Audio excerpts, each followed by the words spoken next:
Hello नमस्ते तपाईहरुलाई आज जापान अध्ययन सम्बन्धी केही सर्ट एन्ड स्विट इन्फर्मेसन लिएर यहाँ समक्ष उपस्थित भएको छु।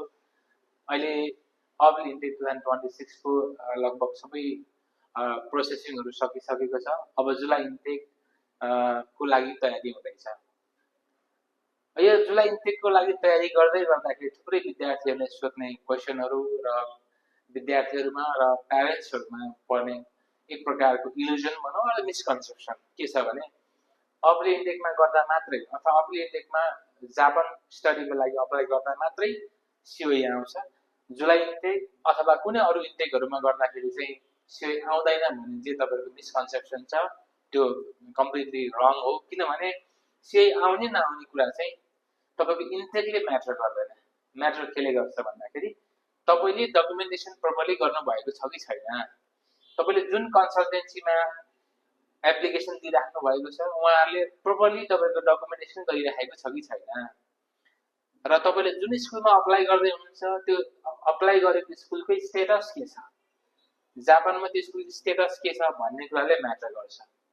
अर्को मेजर फ्याक्टर भनेको बैंक डकुमेन्ट तपाईले प्रपरली बनाएको छ कि छैन, राम्रो छ कि छैन त्यो कुराले पनि म्याटर गर्छ। त्यसो हुँदाखेरि चाहिँ तपाईले कहीँ पनि भ्रममा नपरिकन जुनै इन्टेकमा भए पनि केही फरक पर्दैन। सिओई आउनेको रेशियो खास केही फरक पर्दैन। तर नम्बर अफ स्टुडेन्ट चाहिँ कुन इन्टेकमा कति इनरोलमेन्ट गर्ने भन्ने कुरा चाहिँ अफ कोर्स अप्रिल इन्टेकमा बढी इनरोलमेन्ट गर्छ, जुलाईमा अलि कम छ, अक्टोबरमा अलिकति बढी छ, जनवरीमा एकदम मिनिमम मात्रै स्टुडेन्टहरु चाहिँ इनरोलमेन्ट गर्छ जापान स्कुलहरुले। त्यसो हुँदाखेरि त्यो चाहिँ रियालिटी हो। तर यसको मतलब यो होइन कि जनवरी इन्टेकमा थोरै मात्र स्टुडेन्ट इनरोलमेन्ट गर्दै गर्दाखेरि थोरैलाई मात्र सिओई दिन्छ अथवा चाहिँ सिओई कम चान्सेस भएर होइन कि त्यहाँको आवश्यकता जनवरी इन्टेकमा तपाईको थोरै मात्र स्टुडेन्टहरु चाहिन्छ किनभने अलरेडी अप्रिल इन्टेक र अक्टोबर इन्टेक जुलाई इन्टेकले फुलफिल गरिसकेका हुन्छ। त्यसकारणले अलिकति जनवरी इन्टेक कम हुन्छ। त्यसो भन्दाखेरि तपाईले चिन्ता नगरिकन यदि तपाईहरु अप्रिल इन्टेकमा छुट्नु भएको छ भने जुलाई इन्टेकको लागि तयारी गर्नुस्, ल्याङ्ग्वेज पढ्न स्टार्ट गर्नुस् र कम्प्लिटली प्रपर डकुमेन्टेसनको लागि राम्रो कन्सल्टेन्ट चुज गर्नुस्।